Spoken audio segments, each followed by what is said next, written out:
The सिंधुवर्ल्ड.com की पेशकश। सिंधियत जा सूरमा सुहिणा सिंधी।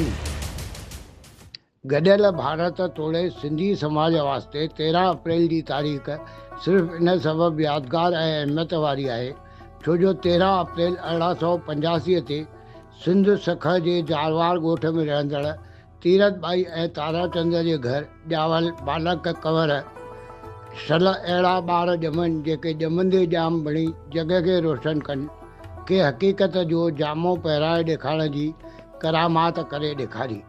रूहानी रहबर संत दरवेश जहिड़नि लक़बनि जे वारिस भगत कंवरराम साहिब सिर्फ़ु 9 सालनि जी अबोध उमिरि में पंहिंजे मिठड़े आवाज़ ऐं निवड़त सां संत सतराम दास साहिबनि खे रिझाए पंहिंजे रूहानी राह जी शाही राह ते बेरोक टोक तरक़ीअ जो परवानो हासिल कयो हो।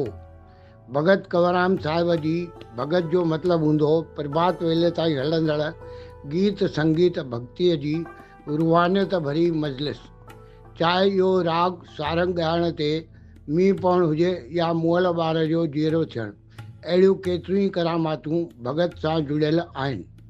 अॼु बि इतिहास में 1 नवंबर 1939 खे कारो ॾींहुं तौरु यादि कयो वेंदो आहे।